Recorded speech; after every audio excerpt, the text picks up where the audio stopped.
لائق عزت احترام پیر طریقت رہبر شریعت مخزن روحانیت سید سرکار عبدالرشید میاں بابو قادری الجیلانی دامت برکاتہ العالیہ خطیب و امام قادری مسجد اونا پیر طریقت رہبر شریعت خلیفہ شیر گجرات الحاج سید محمد اقبال حسین بابو قادری الجیلانی دامت برکاتہ العالیہ مدرس دارالعلوم شمس تبریز اونا پیر طریقت رہبر شریعت گلے گلزار زاہدیت سید غلام محمد بابو قادری الجیلانی حضرت العلامہ مولانا پیر طریقت سیدی سرکار الحاج سید محمد شفیع میاں بابو قادری الجیلانی دامت برکاتہ العالیہ بلبل باغ مدینہ بلبل باغ شفیق ملت سید حسنین بابو قادری الجیلانی و دیگر معزز سادات کرام باوقار علماء ذوی الاحترام بالخصوص نقیب جلسہ حضرت علامہ و مولانا محمد سرفراز صاحب قبلہ اشرفی و برادران اسلام السلام علیکم ورحمۃ اللہ وبرکاتہ۔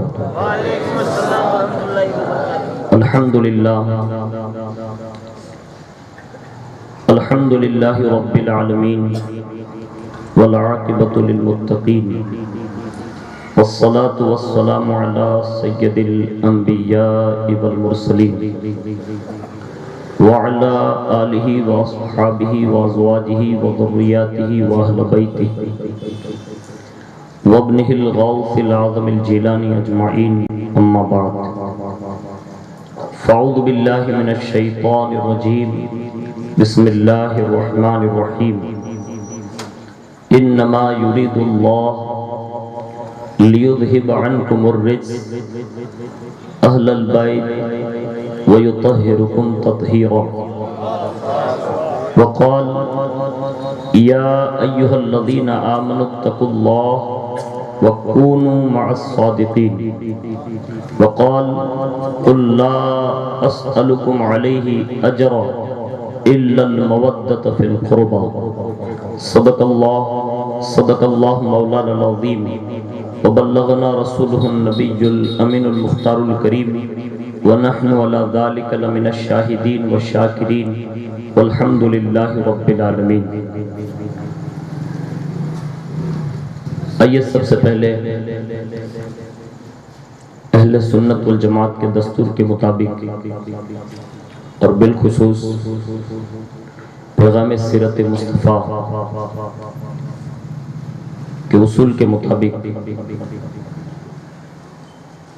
درود پاک کی فضیلت کے تعلق سے ایک حدیث پاک کا مفہوم سنیں اور اپنی زندگی کا معمول بنا لیں کہ چلتے پھرتے اٹھتے بیٹھتے دن اور رات میں کوئی ایسا مخصوص حصہ بھی اپنی زندگی میں بنا لیں کہ جس میں حضور کی محبت میں کثرت کے ساتھ حضور کی ذات انور پر درود و سلام انشاءاللہ پڑھتے رہیں گے۔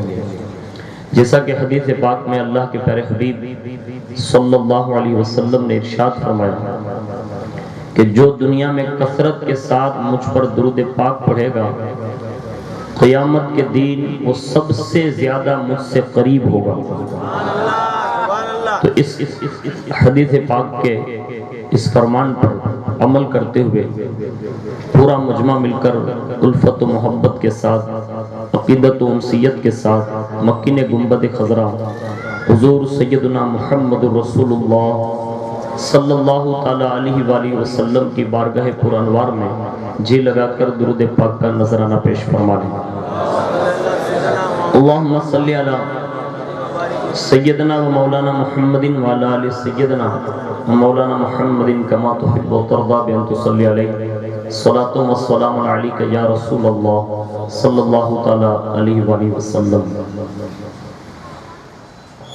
آج ہم اور آپ جس عظیم المرتبت شخصیتوں کے لیے حاضر ہیں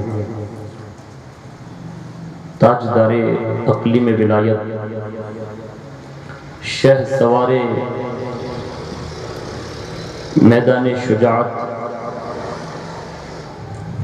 مولائے کل، مولائے کائنات، مولا مشکل کشا حضرت سیدنا علی المرتضی رضی اللہ تعالی عنہ، ان کا یوم ولادت منانے کے لیے اور ساتھ ہی ساتھ سلطان الہند عطاء رسول خواجہ خواجگاں فخر ہندوستان خواجہ معین الدین چشتی سنجری ثم اجمیری المعروف غریب نواز رضی اللہ تعالی عنہ،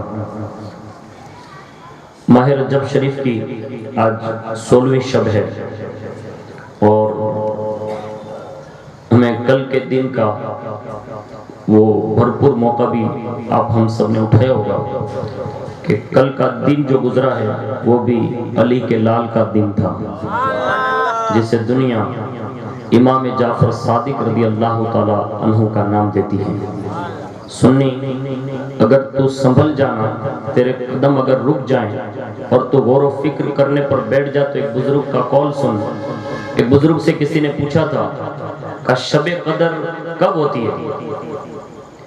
تو اس بزرگ نے بڑا پیارا جواب دیا تھا، ارشاد فرمایا اگر تجھے راتوں کی قدر ہو جائے تو ہر رات تیرے لیے شب قدر ہے۔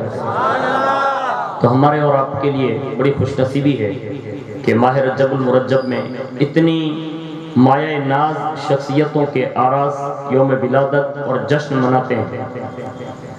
آج میں سب سے پہلے اپنی اس نشست کی ابتدا اس امام سے کرنا چاہوں گا جس سے دنیا امام شافعی رحمۃ اللہ تعالی علیہ کا نام دیتی ہے۔ اپنے حضور کے اہل بیت کے حوالے سے چند اشعار کہے ہیں، اس میں آپ فرماتے ہیں لو کان رفزن حب آل محمد، لو کان رفزن حب آل محمد فلیشہد الثقلان انی رافضی۔ فرماتے ہیں اگر آل رسول کی محبت کا نام رافضی ہونا ہے تو اے جن و انس سن لو اور گواہ ہو جاؤ، اس معنی میں بے شک میں رافضی ہوں۔ امام شافعی رحمۃ اللہ تعالی علیہ کا فرمان اور ان کا شعر ہے۔ آگے بڑھ کر اہل بیت اطہار سے مخاطب ہو کر عرض کرتے ہیں یا اہل بیت رسول اللہ حبکم، یا اہل بیت رسول اللہ حبکم فرض من اللہ فی القرآن انزلہ، یعنی اے رسول اللہ کے گھر والوں آپ لوگوں کی محبت اللہ کی طرف سے فرض ہے۔ بات یہ حکم خدا ذوالجلال کہ قرآن مجید میں اس کو اللہ نے نازل فرمایا ہے۔ اور پھر آگے بڑھ کر عرض کرتے ہیں یکفیکم من عظیم الفخر انکم من لم یصلی علیکم لا صلاۃ لہم، اے آل رسول آپ لوگوں کے لیے تو یہی عظیم فخر اور کافی ہے کہ جو شخص آپ پر درود نہیں بھیجتا اس کی نماز ہی نہیں ہوتی۔ تو بغیر آل محمد پر درود پڑے کسی کی نماز بھی مکمل نہیں ہوتی۔ اور آگے بڑھ کر اور ایک دوسرے امام کی بارگاہ میں آتے ہیں جس سے دنیا امام عشق و محبت کہتی ہے۔ فرماتے ہیں شیر شمشیر زن شاہ خیبر شکن، شیر شمشیر زن شاہ خیبر شکن، پر تبے دستے قدرت پہ لاکھوں سلام، پر تبے دستے قدرت پہ لاکھوں سلام۔ اور آگے بڑھ کر اس بارگاہ میں بھی عرض کرتے ہیں سیدہ زاہدہ طیبہ طاہرہ، سیدہ زاہدہ طیبہ طاہرہ، جانے احمد کی راحت پہ لاکھوں سلام۔ اور ابھی کا مولانا جعفر صاحب کے ایک دوست ہیں جو عمان میں رہتے ہیں اور بڑی نرالے انداز میں اہل بیت اطہار اور اولیاء اللہ کی بارگاہوں میں اور صحابہ کرام کی بارگاہ میں بڑا خیرات پیش کرتے ہیں۔ انہوں نے ابھی ایک نیا تازہ چرچی شریف کے موقع پر ایک کلام بھیجا، اس کے 2-3 مصرے سنا دوں پھر اپنی گفتگو آگے بڑھاؤں گا۔ اگر ہم ہندوستان میں رہتے ہیں تو یقیناً ہندوستانیوں اپنی زندگی پر فخر کرنا چاہیے کہ اللہ نے ہم ہندیوں کے لیے غریب نواز کو بھیجا ہے۔ اب ایسے سبحان اللہ بول رہے ہیں جیسے ایسا محسوس ہوتا ہے کہ میرے ابا کی زیارت میں بیٹھے ہیں، تو اتنا مجھے غمگین نہ سمجھے کیونکہ ہم مولا علی کی ولادت کا جشن منائے ہیں۔ اگر علی کے جشن میں آپ کا جذبہ پیدا نہیں ہوگا تو پھر کہاں جا کے آپ کے جذبات بیدار ہوں گے؟ اس لیے تو میں اکثر کہتا ہوں علی وہ ہے جس کا ذکر کرتے کرتے بندہ ولی بن جاتا ہے، علی وہ ہے جس کا ذکر کرتے کرتے بندہ غوث بن جاتا ہے، علی وہ ہے جس کا ذکر کرتے کرتے بندہ قطب بن جاتا ہے، علی وہ ہے جس کا ذکر کرتے کرتے بندہ ابدال بن جاتا ہے، علی وہ ہے جس کا ذکر کرتے کرتے بندہ اوتاد بن جاتا ہے، علی وہ ہے جس کا ذکر کرتے کرتے بندہ رجال الغیب بن جاتا ہے۔ اور آگے بڑھ کر کہہ دوں صدیق اکبر آپ کی شان مبارک ہو، عمر آپ کی شان مبارک ہو، لیکن غدیر خون کے موقع پر اگر میرا نبی اعلان کرتے من کنت مولا ہوں فعلی جن مولا ہوں تو ہاتھ پکڑ کر صدیق عمر یوں کہے اے علی آج سے تو مومنوں کا بھی مولا ہے اور صدیق عمر کا بھی مولا ہے۔ نعرہ تکبیر، نعرہ رسالت، نعرہ حیدری۔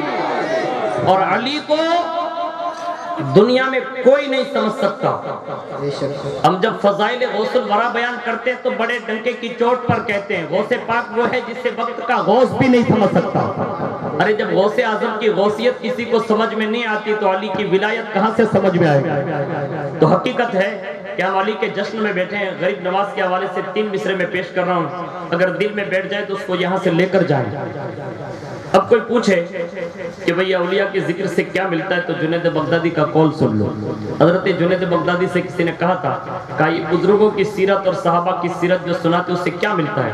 کہا ہمارے ایمان میں تازگی پیدا ہوتی ہے، ہمیں جب کبھی غم لاحق ہوتا ہے، کبھی کوئی خوف لاحق ہوتا ہے تو ہم انہی ذکر سے لذتیں حاصل کرتے ہیں اور ہمارے جذبات بیدار ہو جاتے ہیں۔ تو اسی پر جناب فریدی صاحب نے کہا ہے بدل ڈالے دیارے کفر کے دستور خواجہ نے، بدل ڈالے دیارے کفر کے دستور خواجہ نے، بسایا ہند میں وحدانیت کا نور خواجہ نے، بسایا ہند میں وحدانیت کا نور خواجہ نے، اور نہ کیوں سننے لگائے یا رسول اللہ کا نعرہ، نہ کیوں سننے لگائے یا رسول اللہ کا نعرہ، یہ نعرہ دل کے کاغذ پر کیا مستور خواجہ نے، یہ نعرہ دل کے کاغذ پر کیا مستور خواجہ نے۔ اور آگے بڑھ کر آخر میں وہ یوں عرض کرتے ہیں میرے حالات نے غمگین لہجے میں پکارا جب، میرے حالات نے غمگین لہجے میں پکارا جب، تو چشتی فیض سے دل کو مسرور کیا خواجہ نے، تو چشتی فیض سے دل کو مسرور کیا خواجہ نے۔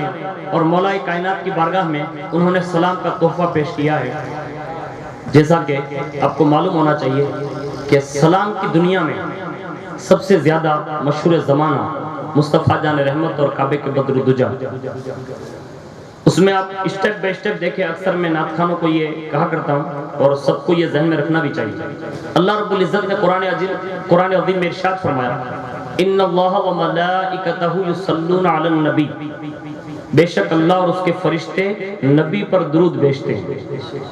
اگر آپ کو سلام سب کو پڑھنا ہی چاہیے، لیکن جو بھی سلام پڑھے وہ ہمیشہ یہ ذہن میں رکھے کہ جب بھی کسی پر سلام بھیجیں تو سب سے اول نمبر پر سلام کا یہ تحفہ حضور کی بارگاہ میں پیش کریں۔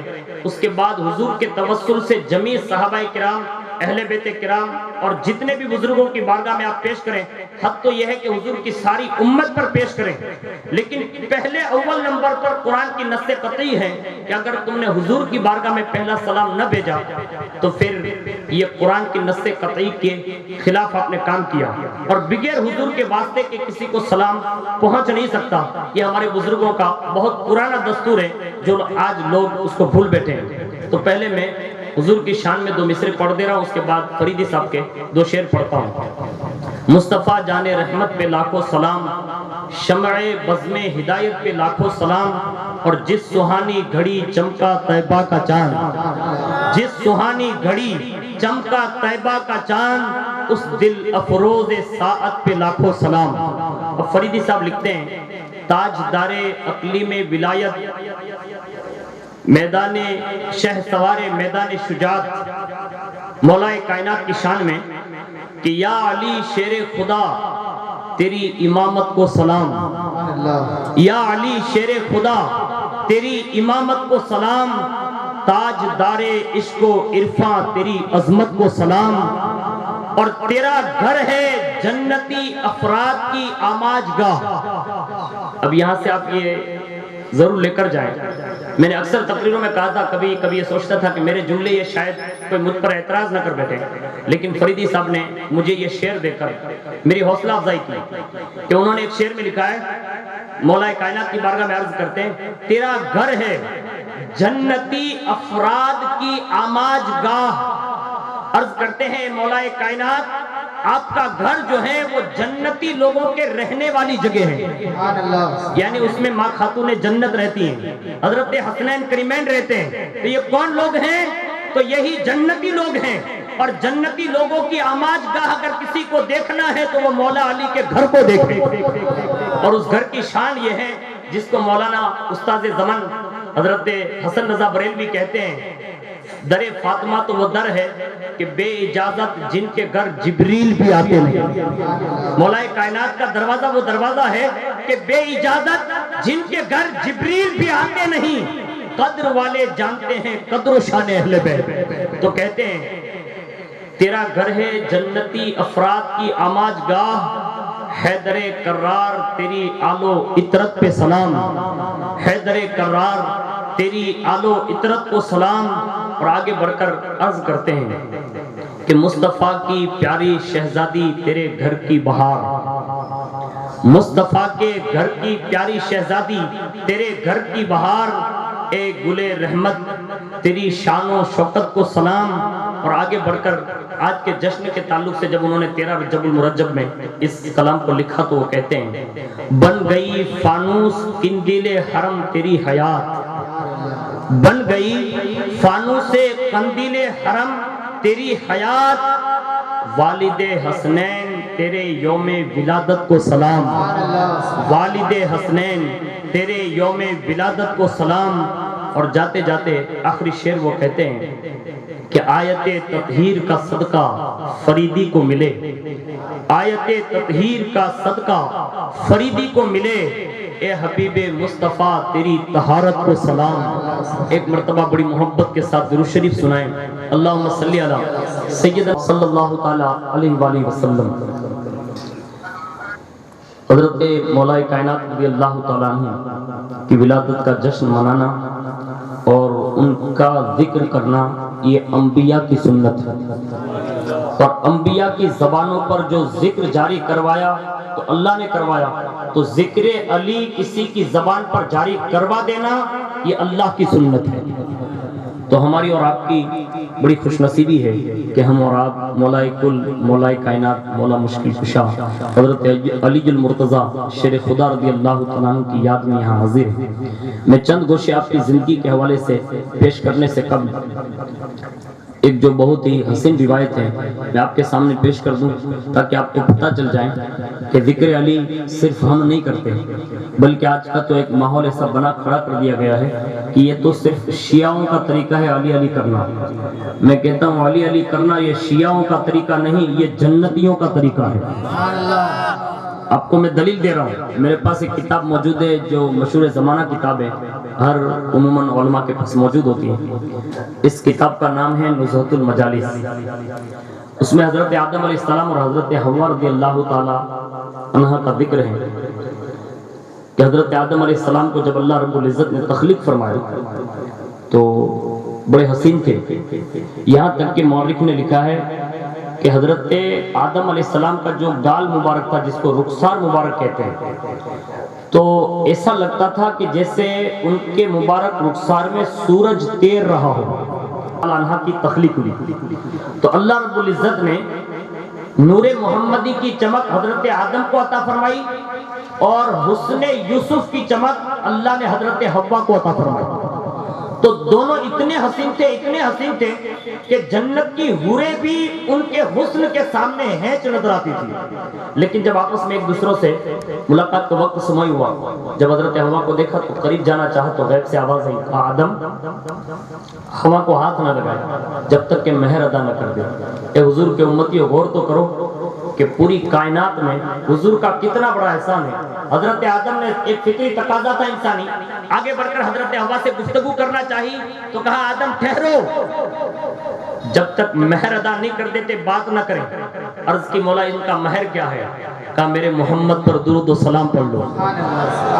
تو روایتوں میں الگ الگ لکھا ہے، کسی میں لکھا ہے 10 مرتبہ، کسی میں لکھا ہے 3 مرتبہ، متعدد روایتیں، لیکن اگر 10 بار بھی سمجھے تو پتا چل گیا کہ کائنات میں جتنی بھی انسانی آبادی صبح قیامت تک ہوگی یہ صرف اور صرف مصطفیٰ کے درود کی خیرات ہے۔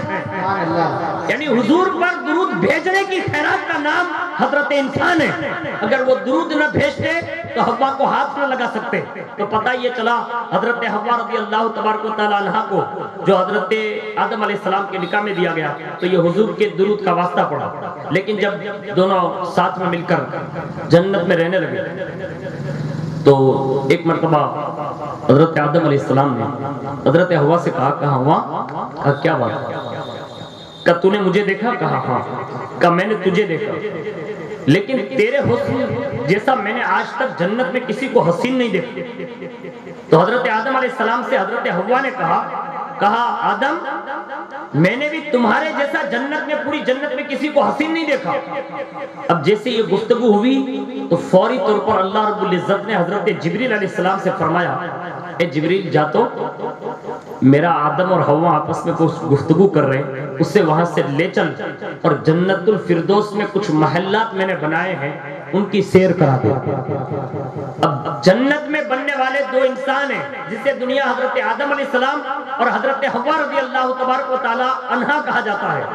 جب یہ جنت الفردوس کے محلات کے قریب پہنچے تو پہنچنا ہی تھا کہ سرخ یاقوت کا ایک محل دکھا۔ حضرت جبریل نے اس کا دروازہ کھولا، جیسے اس کا دروازہ کھلا حضرت آدم علیہ السلام بیان کرتے ہیں کہ اندر سے خوشبو آنے لگی، کافر جیسی خوشبو آئی اور معمور زبرجد کا ایک گنبد نما وہاں باغ نظر آیا جو زعفران سے بنایا ہوا تھا۔ تو آپ فرماتے جبریل علیہ السلام نے اس گنبد نما مکان کا دروازہ کھول کر کہا اندر تشریف لے جائے۔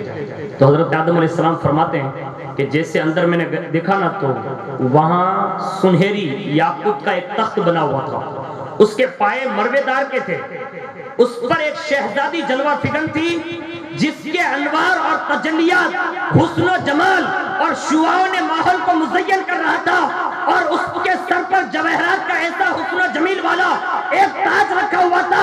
بس میں نے اس شہزادی کو دیکھا، آدم فرماتے اسی وقت اس حسن کو دیکھتے ہی میں حوا کا حسن بھول چکا تھا۔ سبحان اللہ سبحان اللہ۔ میں نے جبریل سے پوچھا جبریل یہ تخت پر یہ شہزادی کون ہے؟ کہا آدم پہچان کر لو، معرفت حاصل کر لو، یہ تخت پر بیٹھنے والی شہزادی فاطمہ بنت محمد ہے۔ جبریل تعارف کرا رہا ہے، آدم پہچان کر رہے ہیں، پہچان کرانے والا جبریل، پہچاننے والا آدم۔ پتہ یہ چلا جو سیدوں کی پہچان کرائے وہ جبریل کی سنت ادا کر رہا ہے، اور جو سیدوں کی پہچان معلوم کر لے وہ آدم علیہ السلام کی سنت ادا کر رہا ہے۔ سبحان اللہ، نعرہ تکبیر، نعرہ رسالت، شان بنت مصطفیٰ۔ دوسرا محل کھولا گیا، اس میں قصر یاقوتی کا دروازہ کھولتے اس میں سے بھی خوشبو آئی۔ جیسے وہ گنبد نظر آیا تو وہاں سونے کا ایک تخت دیکھا، اس پر دیکھا ایک حسین و جمیل جوان جلوہ فکر ہے۔ جیسے حضرت حوا نے دیکھا نا تو جبریل سے پوچھا جبریل یہ کون ہے؟ کہا ہوا ان کا نام یاد کر لو۔ کہا کیا؟ کہا یہ علی ابن ابی طالب ہے جو داماد مصطفیٰ ہے اور زوج بطول ہیں، والد حسنین کریمین ہیں۔ جیسے یہ گفتگو سنی اور دیدار بازی ہوئی، اس کے بعد واپس پلٹے تو حضرت آدم علیہ السلام نے جبریل سے کہا جبریل یہ تو بتا کہ ان کی کچھ اولادیں بھی ہوں گی؟ کہاں وہ بھی ہیں۔ کہا ان کا بھی تو دیدار کرا دے۔ سبحان اللہ۔ جنتی آدمی یہ کہہ رہے ہیں اور وہ بھی نبی، حضرت آدم علیہ السلام کہہ رہے ہیں ان کی اولاد بھی ہوگی، کہاں ہے؟ کہا ان کا بھی دیدار کرا دو۔ ایک حجرے میں اور تشریف لے گئے تو وہاں دیکھا کہ جب وہ دروازے کھلے اس پر زبرجد کا گنبد تھا، عنبر کا تخت بنا ہوا تھا، جس پر دیکھا نا تو ایک طرف حسن ہے ایک طرف امام حسین ہے۔ سبحان اللہ۔ دونوں شہزادوں سے ملاقات کی اور ان کی صورتیں دیکھی۔ حضرت آدم علیہ السلام واپس پلٹے اور جیسے واپس پلٹے تو پلٹتے پلٹتے حضرت جبریل علیہ السلام نے کہا بابا، کہا کیا؟ کہا وہ پہلا نام جو آپ نے دیکھا تھا نا آنکھ کھولتے، کہا ہاں، کہا اسی نام کی یہ چاروں برکتیں ہیں، یعنی وہ محمد ہیں، پہلا جو دیکھا وہ فاطمہ، دوسرے محل میں جو دیکھے وہ علی، تیسرے محل میں جو دیکھے ایک حسن اور حسین۔ اے بابا آدم ان 5 ناموں کو یاد کر لو، جنت تو جنت، کہیں بھی رہو گے وہاں کام آئیں گے۔ کون کہہ رہا ہے؟ اور میں کبھی بھی یہ عقیدہ آپ کے سامنے ظاہر نہیں کر رہا ہوں، یہ جملہ جو دے رہا ہوں کتاب میرے پاس موجود ہے، لیکن ہم سنیوں کا عقیدہ ہے ہمارے یہاں کوئی ولی، کوئی صحابی، کوئی غوث، کوئی قطب کسی نبی کے برابر نہیں ہو سکتے۔ لیکن یہاں سے میں فضیلت اور مفضولیت کی بات نہیں کر رہا ہوں۔ جیسے میں ایک ایگزامپل آپ کو سمجھا دوں، مثال آپ کو شاید سمجھ میں آ جائے۔ جیسے میں ابھی دارالعلوم شمس تبریز میں ناظرہ پڑھا رہا ہوں، ہمارے یہاں مولانا اشرف صاحب تشریف فرمائے، وہ درس نظامی پڑھا رہے ہیں۔ دارالعلوم میں عہدے کے اعتبار سے اگر آپ دیکھنے جائیں، دارالعلوم کے عہدوں کے اعتبار سے جو مراتب دارالعلوم دیتا ہے، تو دارالعلوم کے مراتب کے اعتبار سے آپ اگر غور کریں گے تو لسٹ میں جب آپ دیکھیں گے تو ہیڈنگ میں میرا پہلا نام ہوتا ہے، حالانکہ میں ناظرہ پڑھا تھا، حالانکہ ہونا یہ چاہیے کہ مولانا محمد اشرف صاحب کا نام ہونا چاہیے، لیکن وہاں ان کا نام نہیں۔ تو میں نے پوچھا کہ یہ ڈائری میں ایسا نام کیوں ہے، آگے تو ان کا نام ہونا چاہیے۔ کہا یقیناً ان کا رتبہ بہت بلند ہے کہ وہ درس نظامی پڑھا رہے ہیں، لیکن در حقیقت کچھ عہدے ایسے ہوتے ہیں جو ادارہ دیتا ہے، تو اس اعتبار سے کچھ آگے پیچھے نام ہوتے ہیں۔ تو میں یہ فضیلت بیان کر کے آپ کو بتانا یہ چاہتا ہوں کہ مولا کائنات کا ذکر کرنا یہ انبیاء کا طریقہ ہے، اور جب کوئی نبی اپنے سے نیچے کسی بھی مرتبے والے کا ذکر کرے تو یہ نہ سمجھے کہ معاذ اللہ ہم اولیاء اللہ کو انبیاء سے آگے بڑھا رہے ہیں، نہیں، جب کوئی بڑا کسی چھوٹے کی تعریف کرتے تو یہ ان کی طرف سے رحمت بھی ہوتی ہے اور برکت بھی ہوتی ہے۔ تو اس اعتبار سے حضرت آدم علیہ السلام کا ایک طریقہ نکلا، جبریل علیہ السلام کا ایک طریقہ نکلا، اور حضور کی امت کو یہ پیغام دیا کہ علی و فاطمہ، حسن و حسین کا ذکر کرنا یہ جنتی لوگوں کا تذکرہ، اور یہی ان کا طریقہ ہے۔ تو ہمیں اور آپ کو چاہیے کہ بڑی کثرت کے ساتھ یہ ذکر کرتے رہیں۔ لیکن جب جبریل علیہ السلام نے کہا نا کہ اس کو یاد کر لیں، تو کہا ٹھیک ہے یاد کر لیتے ہیں۔ تو حضرت آدم علیہ السلام نے ان 5 ناموں کو یاد کیا۔ آگے بڑھ کر چند صفحوں کے بعد ایک بات انہوں نے اور نقل فرمائی جو سننے کے قابل ہے۔ فرماتے ہیں کہ آدم علیہ السلام جب دنیا میں تشریف لے آئے اور کم و بیش 300 سال تک روتے رہے، اس میں 3 اسٹیپ ہے۔ 100 سال تک صرف سر نیچے کیے رہے، آسمان کی طرف دیکھا نہیں، 100 سال صرف استغفار کرتے رہے، 100 سال صرف روتے رہے، یعنی 300 سال کو اس طرح لوگوں نے بانٹا ہے، لیکن 300 سال گزرنے کے باوجود بھی کوئی سنوائی نہیں ہوئی۔ اور جب وہ جبریل علیہ السلام والی جو جنت میں بات کہی تھی نا، وہ بات اللہ نے آدم کے سینے میں ڈال دی۔ کیا کہ جبریل یہ آدم وہ بات یاد کرو جو جبریل نے تمہیں جنت میں سکھائی تھی۔ تو اللہ اکبر، اس میں قرآن کی ایک آیت ہے کہ اللہ رب العزت نے حضرت آدم علیہ السلام کے دل میں ایک بات ڈال دی، لیکن مفسرین نے اس میں لکھا ہے کہ اس بات ڈالنے سے مراد یہ ہے جو کلمات اللہ نے حضرت آدم علیہ السلام کے دماغ میں ڈالے، دل میں ڈالے، اس میں سے ایک کلمہ کا نام محمد ہے، دوسرے کلمے کا نام علی ہے، تیسرے کلمے کا نام فاطمہ ہے، اور چوتھے کلمے کا نام حسن ہے، اور 5ویں کلمے کا نام حسین ہے۔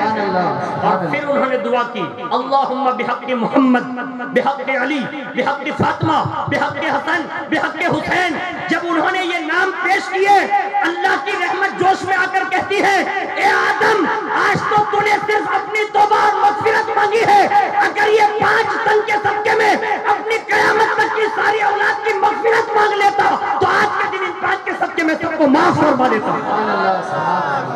یہ ہے وہ پنجتن پاک جس کا سب سے اولین نمبر پر ذکر اللہ رب العزت نے حضرت آدم علیہ السلام سے کروایا، جنت میں بھی کروایا، اور زمین پہ بکھر پڑے. یہ ایک نبی کی بات ہے. دوسرے نبی کی بات سنو. غریب نواز کے ملفوظات بہت ہی بڑے پیمانے پر بڑی ضخیم کتاب ہے جس کا نام حشت بہشت ہے. اللہ اکبر. اس کو جب ہم لوگ پڑھتے ہیں تو ایسا محسوس ہوتا ہے کہ کاش ہر سنی کو اردو آتا ہوتا اور وہ خواجگان چشت کو پڑھ لیتا. غریب نواز رضی اللہ تعالیٰ عنہ کے خلیفہ در خلیفہ خاص کر کے حضرت نظام الدین اولیاء رحمۃ اللہ تعالیٰ علیہ نے اپنے ملفوظات میں یہ بات درج کی ہے کہ جب بھی پہلے کے انبیاء میں مولوی مفتی شیخ الحدیث مقرر محرر ان کی بات نہیں کرتا، انبیاء کی بات کر رہا ہوں جو ہمارے لیے لائق تقلید ہیں، جن کی باتیں ہمارے لیے دلیل بنتی ہیں. فرماتے ہیں کہ پہلے کے انبیاء جب کسی قوم سے جنگ کرنے جاتے اور جنگ فتح نہ ہوتی تو باقاعدہ اللہ رب العزت اس جنگ میں جو انبیاء لڑنے جاتے اس میں ایک شخص کی صورت حضرت مولا کائنات کی شکل میں کر دیتا اور علی کی صورت کے صدقے میں اللہ انہیں جنگ میں فتح عطا فرماتا. یہ پہلے کے انبیاء کی بات. اور آگے بڑھے اس میں نوح علیہ السلام بھی ہیں، کشتی بنا رہے ہیں. کشتی بناتے بناتے رب العزت نے حضرت جبریل کے ذریعے بتایا تھا کہ جتنے بھی تختے لگاؤ اس میں انبیاء کے نام درج کریں. کم و بیش 1,24,000 یا 2,24,000 کم و بیش یہ تختے تھے، اس میں نام لکھنے کے تھے. لیکن جیسے جیسے نام لکھتے جاتے صبح اٹھ کر دیکھتا تو کشتی کے وہی تختے الگ الگ ہوتے. بار بار کشتی بنائی ٹوٹ جاتی. ایک دن سوچا آخر اس میں راز کیا ہے کہ کشتی مکمل کیوں نہیں ہوتی.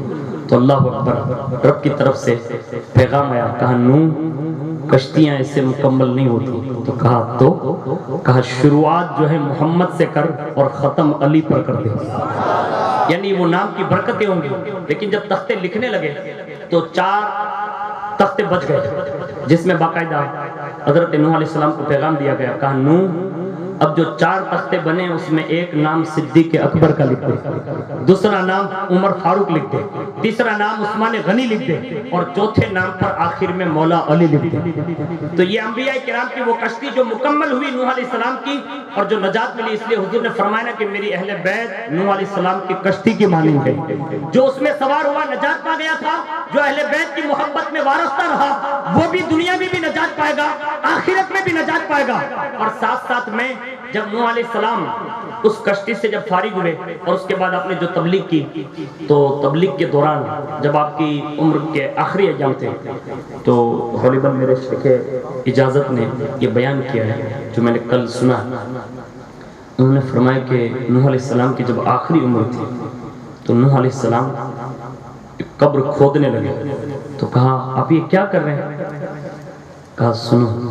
کہا کیا؟ کہا ایک دور وہ آئے گا جب زمانے پلٹیں گے تو ایک آخری نبی آئیں گے جسے دنیا محمد عربی صلی اللہ علیہ وسلم کا نام دے گی. ان کا ایک داماد ہوگا جسے دنیا مولا علی کہے گی. انہی کے لیے یہ قبر کھود رہا ہوں. یعنی مزار مولا کائنات کے لیے وہ جگہ کا انتخاب اللہ کے نبی آدم ثانی حضرت نوح علیہ السلام نے فرمایا. اب اور آگے سنیں حضرت داؤد علیہ السلام جو اللہ کے اولو العزم پیغمبر ہیں اور رسول بھی ہیں، کتاب یافتہ ہیں. ان کے ہاتھوں میں اللہ نے ایک معجزہ دیا تھا. میں انبیاء کا ذکر کر رہا ہوں اور اس سے کبھی یہ ذہن لے کر نہ جائیں کہ کسی کو افضل یا مفضل میں قرار دے رہا ہوں. نہیں، اللہ نے سب کے مراتب، نبوت سے بڑھ کر کوئی درجہ نہیں، لیکن فضیلت میں انہی کے جملے جو ہوتے ہیں نا وہ بیان کرنا یہ چھوٹوں کے لیے رحمت اور برکت ہے. تو فوری طور پر آپ کو اللہ نے ایک وہ معجزہ دیا تھا. کوئی بھی لوہا کتنا بھی وزنی کیوں نہ ہو آپ ہاتھ سے جیسے موڑنا چاہتے ایسے موڑ دیتے.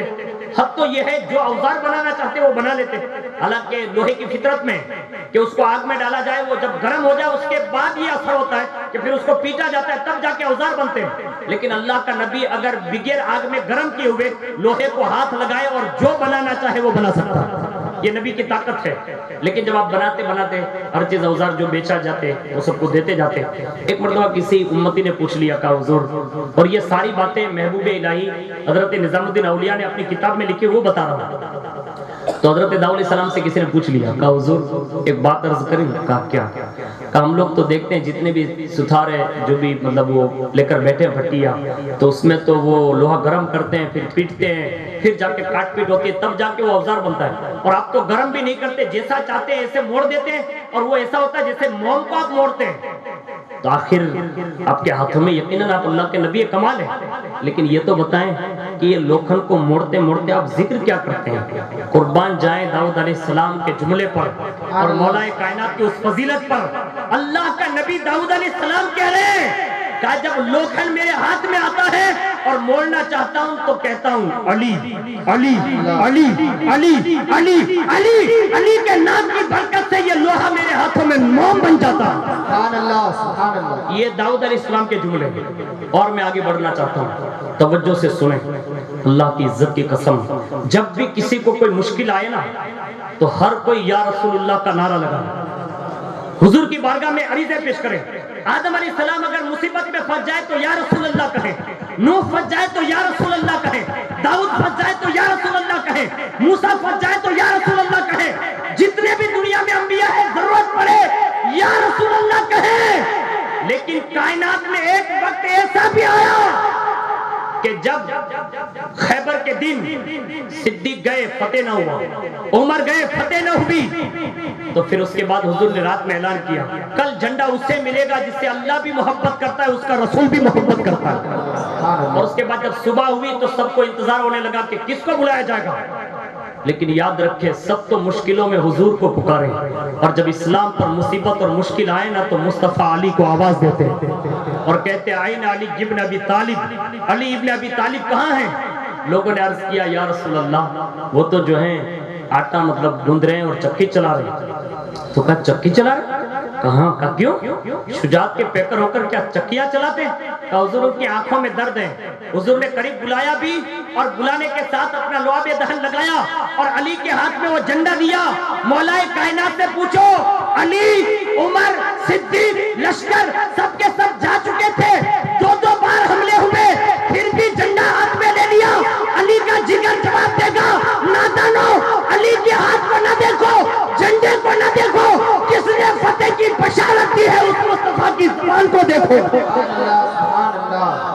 اس لیے مولا کائنات نے وہ جھنڈا لے لیا اور باقاعدہ آپ کے ذریعے سے وہ فتح نصیب ہوئی۔ لیکن قربان جائیں جب یہ خیبر کی بات لوگ کرتے ہیں نا تو لوگ اسی پر سمجھتے ہیں وہ کئی ٹن کا وہ دروازہ تھا، وہ مولا کائنات نے اپنے سینے پر مطلب پیٹھ پر رکھ لیا تھا، اور ایک روایت میں ہاتھ پر باقاعدہ ڈھال بھی بنا لیا تھا۔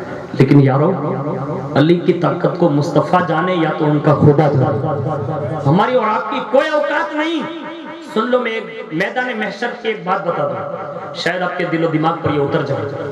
قیامت کا جب دن ہوگا نا تو اللہ رب العزت اپنے محبوب کو ایک جھنڈا عطا فرمائے گا جس کو دنیا لواء الحمد کہتی ہے۔ جب وہ جھنڈا حضور کے ہاتھ میں آئے گا تو حضور اپنے قریب میں ہی مولا کائنات کو وہ جھنڈا عطا فرمائیں گے، اور وہ جھنڈا حضور کے اس جلوس میں یعنی میدان محشر کے جلوس میں مولا کائنات کے ہاتھ میں ہوگا، اور باقاعدہ جہاں جہاں وہ جھنڈا جائے گا پیچھے پیچھے سب چلیں گے، اور اس میدان محشر کے قائد حضور ہوں گے، جھنڈا اٹھانے والے مولا کائنات ہوں گے، اور جب باقاعدہ سب جمع ہو جائیں گے تو اللہ کا حکم ہوگا محبوب علی سے کہہ دو وہ جھنڈا گاڑ دے، اور جیسے وہ جھنڈا گڑ جائے گا اس کے بعد قیامت کا دن جو قائم ہوگا اور جب معاملات پڑ جائیں گے تو رب حکم دے گا محبوب اب جنتیوں کو کہو نا کہ وہ جھنڈا اٹھا لیں، تو ایک ایک جنتی آگے بڑھے گا، اٹھائے گا نہیں اٹھے گا، دوسرا آئے گا، تیسرا آئے گا، چوتھا آئے گا، پانچواں آئے گا، انسانوں کی تعداد بڑی طاقت لگا دے گی۔ اس کے بعد اللہ جناتوں کو حکم دے گا تم بھی اپنی طاقت آزما دو۔ ارے علی جس کو گاڑ دے اسے کوئی اکھاڑ نہیں سکتا، علی جس کو میدان محشر میں گاڑ دے اسے کوئی اکھاڑ نہیں سکتا۔ انسان طاقت لگائیں گے، جنات طاقت لگائیں گے، قدسیوں سے اعلان ہوگا فرشتوں تم بھی اپنی ملکوتی طاقت اپنا لو، تم بھی اپنی ملکوتی طاقت اپنا لو۔ فرشتے بھی کوشش کریں گے، علی کا گاڑا ہوا وہ جھنڈا کسی سے نہ اکھڑے گا، پھر غیب سے منادی ندا دے گا اے محمد اب جھنڈے کو کوئی نہیں اکھاڑ سکتا، اب اس کو کوئی اکھاڑ سکتا ہے تو شیر خدا کا بازو اکھاڑ سکتا ہے۔ تو پتہ یہ چلا کائنات کی ساری طاقت ایک طرف ہو جائیں اور مولا علی کا ایک بازو ایک طرف ہو جائے، یہ مولا کائنات۔ لیکن یاد رکھیں اللہ اکبر، یہ شجاعت کے بہانے جو ہے نا جنگیں تو بہت ہوئی اور میں اکثر فضیلت بیان کرتا ہوں مولا کائنات کی.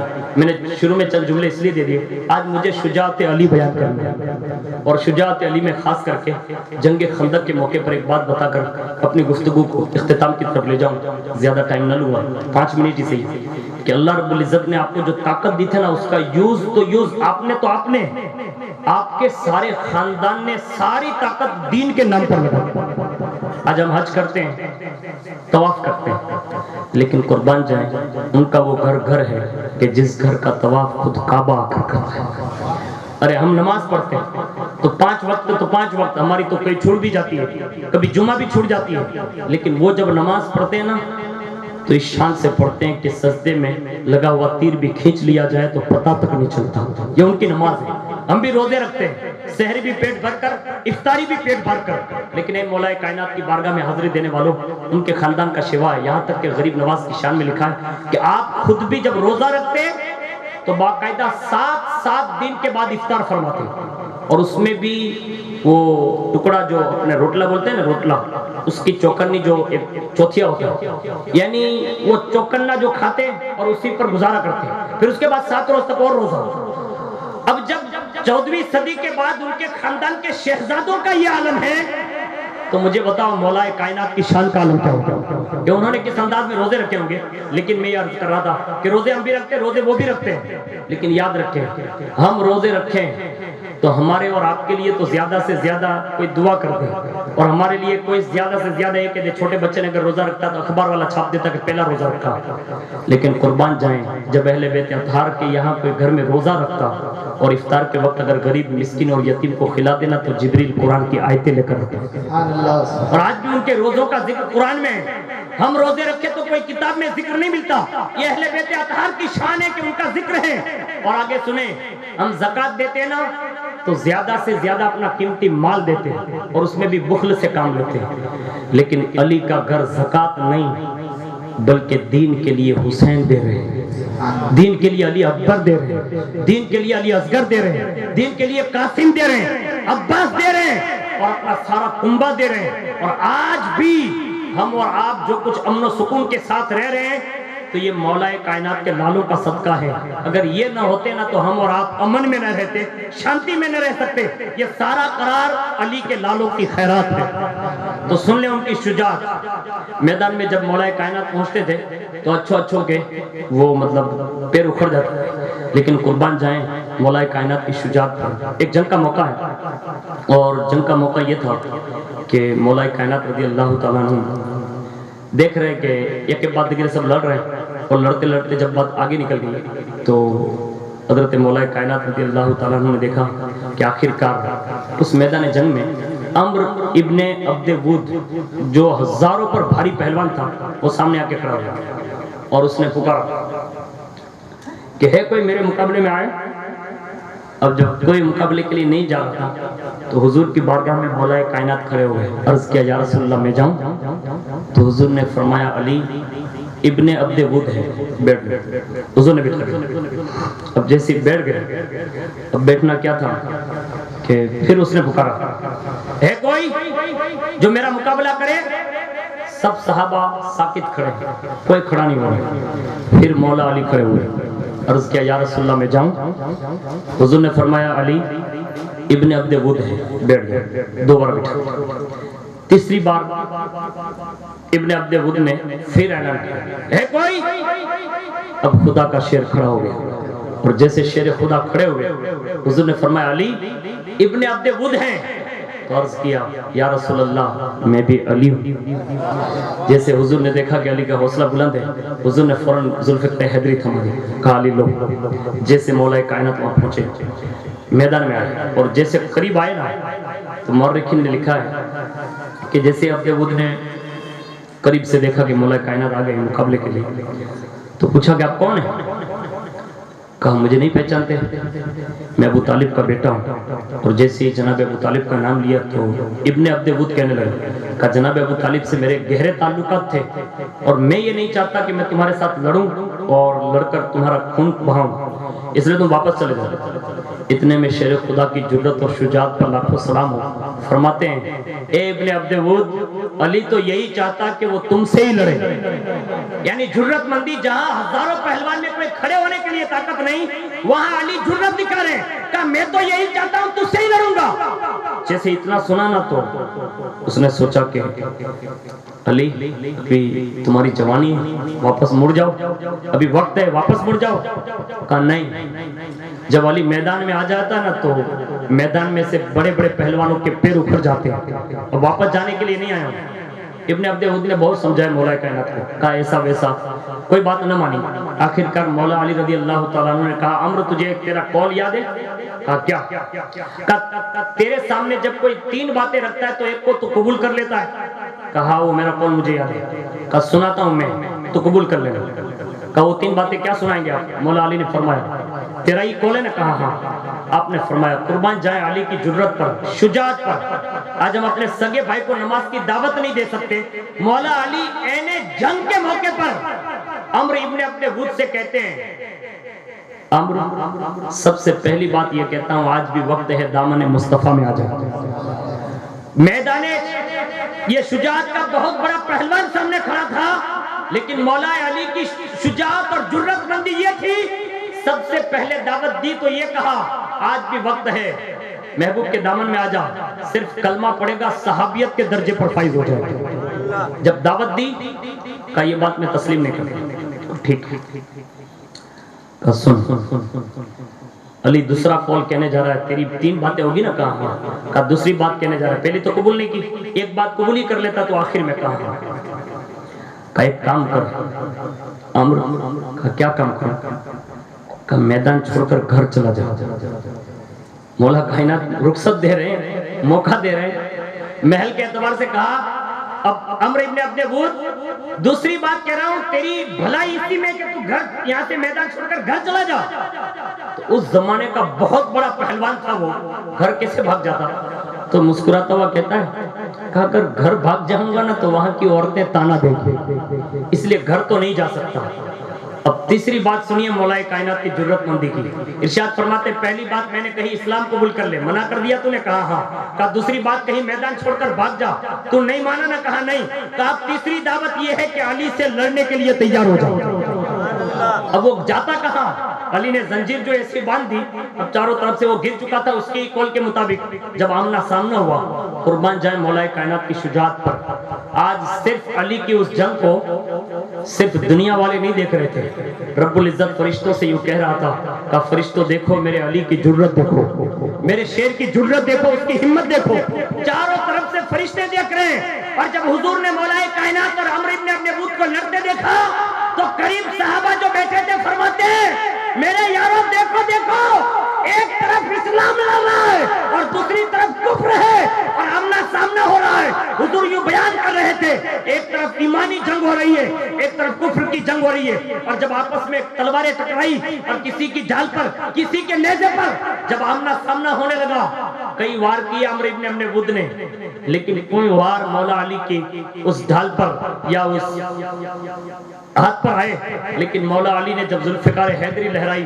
اور چمکنے لگی، جب وہ فضا میں لہرائی نا تو میدان کا ذرہ ذرہ کہتا ہوگا ابن عبد ود اب تو اپنے آپ کو بچا نہیں سکتا، اس لیے کہ کوئی اور شیر کا پنجہ ہوتا تو بچ جاتا، یہ خدا کے شیر کا پنجہ ہے، خدا کے شیر کا وار ہے، اس سے کوئی نہیں بچ سکتا۔ اور جیسے ہی مولا کائنات نے ذوالفقار حیدری سے ایک وار کیا، اس کی ڈھال توڑ دی، اس کے سر پر جو ٹوپی تھی وہ توڑی اور پورے جسم کو چیرتے ہوئے جیسے ہی وہ گھوڑے کو چیرتی ہوئی اور جیسے وہ ذوالفقار حیدری زمین پر پڑی تو باقاعدہ وہاں سے آواز آئی شاہ مردہ شیر یزدہ قوت پروردگار، شیر یزدہ شاہ مردہ شیر یزدہ قوت پروردگار، لا فتح الا علی لا سیف الا ذوالفقار۔